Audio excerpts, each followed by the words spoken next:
Salut toi! On me demande régulièrement des infos sur comment je voyage, comment je fais pour voyager, qu'est-ce que je recommande pour voyager, comment voyager. Et je pense que je vais faire toute une série de vidéos sur le sujet parce que j'ai quelques voyages à mon actif et du coup quelques conseils que je pourrais partager. Et je commence cette nouvelle série, on va dire, avec cette première vidéo qui est les 5, 6, 7 applications que je te recommande à avoir sur ton téléphone pour voyager, ou du moins les 7 applications dont moi je me sers toujours en voyage. Aucune de ces applications ne m'a payé pour que j'en parle, ça c'est vraiment ma liste à moi. J'ai littéralement regardé sur mon téléphone les applications qui valaient le coup que j'en parle, et je vais vous montrer vite fait. Je vais sûrement essayer, je vais me décaler comme pour pouvoir vous insérer mon écran ici pendant que je parle. Et la première application de ma liste s'appelle Splitre. Je sais pas comment c'est censé se prononcer, ça s'écrit comme ça. Et Splitre, c'est une application dont je me sers depuis de nombreuses années. J'aurais tendance à te dire que j'utilisais déjà ça quand on est parti en Croatie. Autant te dire que ça remonte à 2014, 2013, je ne sais pas. Splitre, qu'est-ce que c'est? C'est une application qui te permet de gérer ton budget en voyage et surtout qui permet de diviser les frais. Donc, quand tu pars en vacances, tu crées un nouvel événement et tu ajoutes le nombre de personnes.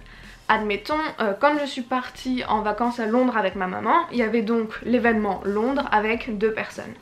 Et ensuite, si on va au restaurant et que c'est moi qui paye, je le mets dans l'application, je dis que c'est moi qui ai payé et j'ai payé pour toutes les 2. La prochaine fois, si ma maman paye le métro, hop, on met que c'est elle qui a payé pour toutes les 2. Si par exemple, on était à Lush, ma maman voulait un shampoing solide et c'est moi qui ai payé par carte puisque moi j'ai une carte internationale et elle non. Donc j'ai payé, mais uniquement pour elle puisque on faisait pas moitié-moitié, c'est je lui ai avancé l'argent pour ça. Toutes ces nuances là, tu peux les noter dans l'application et à la fin de ton voyage, bah, tu vois tout le long pendant qui doit de l'argent à qui, et à la fin tu peux sortir un PDF et ça te dit exactement telle personne doit tant d'argent à telle personne pour égaliser, etc. C'est absolument génial. Et moi qui voyage souvent avec d'autres personnes et jamais avec les mêmes personnes, ça permet de toujours garder les comptes corrects, et les bons comptes font les bons amis. Cette appli, c'est vraiment la première que je recommande. Elle était gratuite le jour où je l'ai téléchargée. Ensuite elle est devenue payante et je crois qu'en ce moment elle est à nouveau gratuite. Donc si elle est gratuite en ce moment, profitez-en parce que parfois elle est payante. Splitre, c'est vraiment mon... Je pars pas en vacances sans créer un événement sur Splitre dans tous les cas. Ok, la deuxième, c'est très évident mais on l'a pas forcément sur le téléphone, c'est Google Translate. Google Translate, bon bah évidemment c'est cool quand tu sais pas quoi dire ou tu sais pas comment communiquer, ou voilà, c'est génial, ça te traduit ta phrase. Mais Google Translate c'est aussi génial parce que quand tu es par exemple en Thaïlande et que le menu est écrit en thaïlandais et que tu ne peux pas le lire car c'est même pas le bon orthographe, tu peux prendre une photo avec Google Translate, surligner la partie que tu veux traduire et ça te donne la traduction. Je m'en suis déjà servi en Australie quand il y a des mots que je ne connais pas, c'est toujours très pratique à avoir, petits trucs comme ça. Moi j'aime bien l'avoir parce que c'est vraiment pratique, surtout quand tu es dans un pays où tu connais pas la langue. C'était le cas pour Bali, c'était le cas pour la Thaïlande, ça permet quand même de communiquer un peu plus facilement. Et c'est super cool, surtout pour l'option photo, pour prendre les menus ou les panneaux ou les trucs en photo. Ensuite, une appli qui est peut-être plus spécifique à l'Australie et la Nouvelle-Zélande, mais je te parle tout de suite de son équivalent européen. Si tu pars en Australie ou en Nouvelle-Zélande et que tu comptes faire un road trip, ou même pas, peu importe, si tu vas là-bas, je te conseille de télécharger l'application Campermate.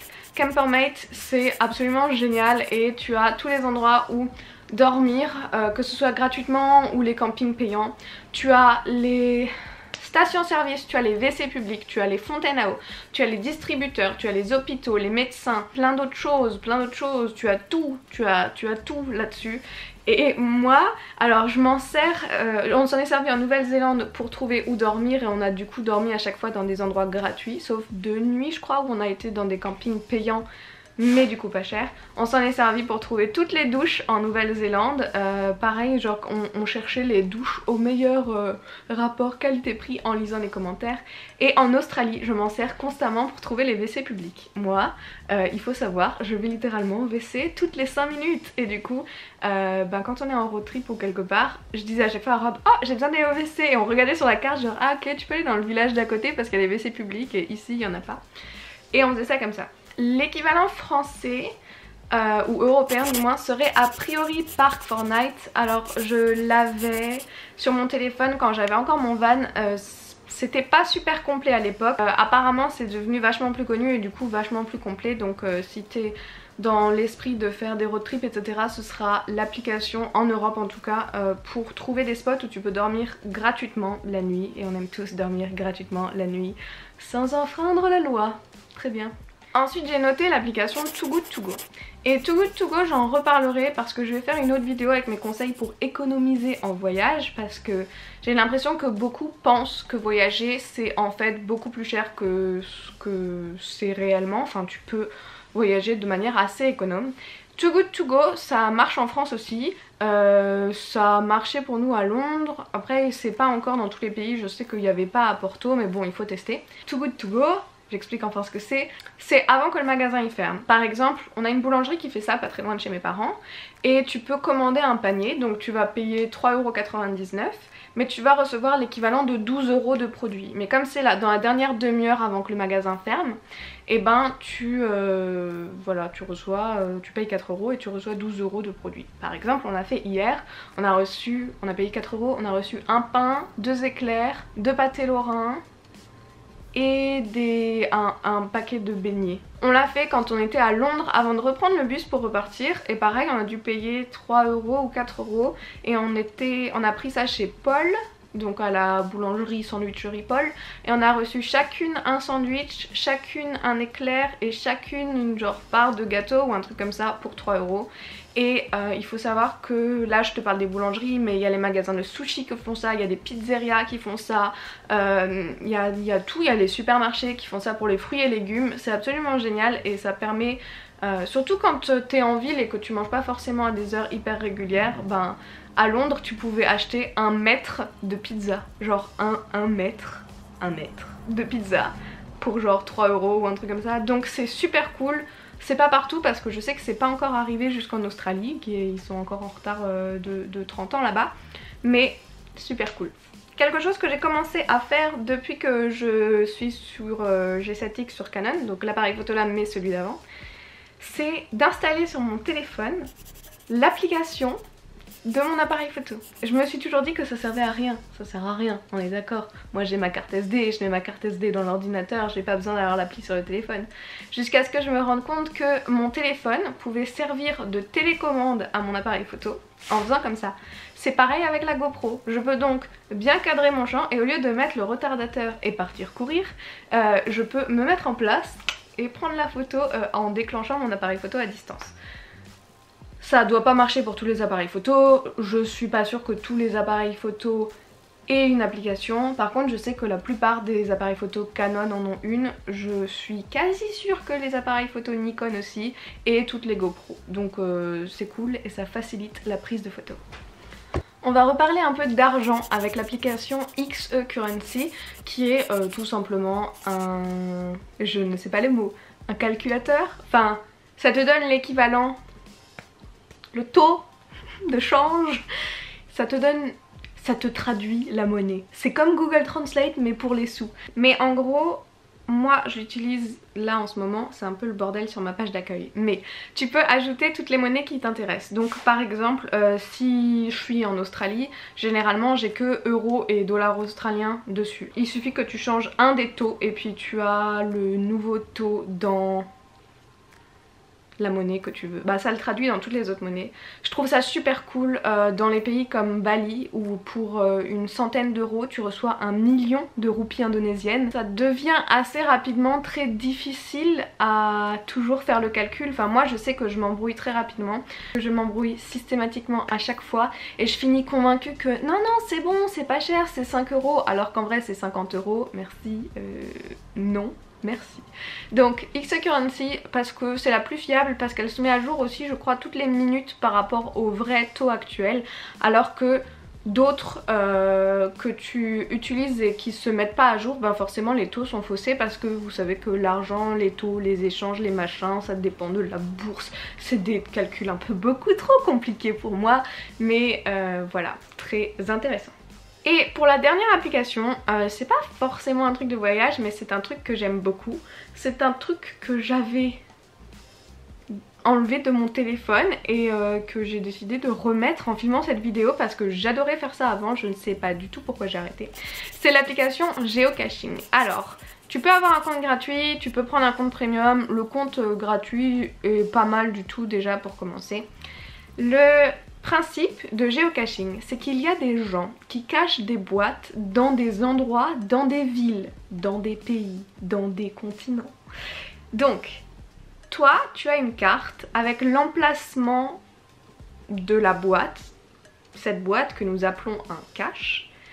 Tu dois donc avec ton téléphone te repérer pour aller au plus proche de cette boîte. C'est une chasse au trésor, je suis en train de vous expliquer le principe d'une chasse au trésor. Une fois que tu es proche de la dite boîte, tu regardes l'indice sur le géocache. Par exemple, l'indice peut-être c'est magnétique. Et donc, tu cherches la boîte. Le but étant de ne pas se faire voir par les gens par les moldus, les gens qui ne sont pas des géocacheurs. Car tu as l'air chelou quand tu observes un poteau de tous les côtés pour trouver la boîte. On dirait que tu es en train de dealer de la drogue. Donc, pour pas gâcher le jeu, pour pas que les autorités enlèvent les boîtes ou ce genre de trucs, généralement on essaye d'être discret. J'ai fait ça pendant vachement longtemps, j'ai fait ça pendant pas mal de voyages en Europe. J'ai toujours trouvé ça vraiment hyper drôle. C'est quelque chose que j'adore faire. Souvent les caches sont situées dans les grandes villes par exemple, à côté des monuments, à côté de belles églises, et t'as toujours un peu l'historique de pourquoi les personnes ont choisi cet endroit, ce qui est super cool. Vous ai-je déjà présenté Goofy, le petit minou qui a bientôt 18 ans et qui a décidé d'intervenir dans cette vidéo pour la fin. Merci. Tu peux sortir du champ. Sors du champ. Non, sors du champ. Non, ça c'est toujours dans le champ. Vas-y, couche-toi. Mais bref, Geocaching, une app super. J'ai fait plein de caches à Strasbourg, j'en ai fait plein en Pologne, en République tchèque, j'en ai fait plein en Croatie, j'en ai fait quelques-unes en Allemagne, j'en ai fait quelques-unes à Paris. Je n'en ai pas fait en Australie, j'aurais dû. Si je retourne en Australie, j'en ferai en Australie. C'est super et c'est gratuit, c'est une super activité à faire. Tu vois, si tu te balades de toute manière en ville comme ça sans avoir de plan pour visiter une nouvelle ville, et ben faire des géocaches ça peut être une manière super drôle de découvrir la ville, ça peut faire des super rencontres, c'est super chouette. Cette application conclut cette application que j'utilise en voyage. J'espère que ça t'a plu, j'espère que ça te servira, j'espère qu'avant ton prochain voyage tu penseras à télécharger certaines de ces applications. Et il y en a d'autres c'est sûr, là j'ai vraiment pris les 7 dont je me suis servi le plus jusqu'à maintenant.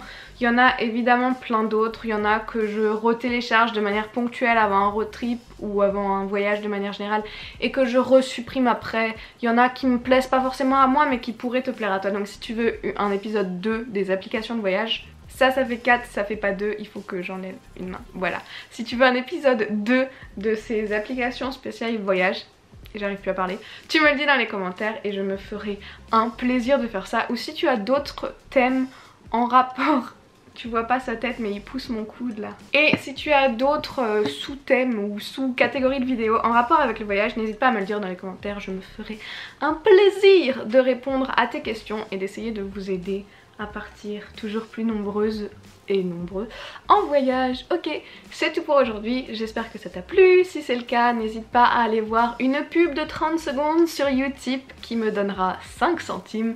Je te mets le lien juste ici et je te le remets évidemment dans la barre d'infos pour que tu puisses cliquer directement.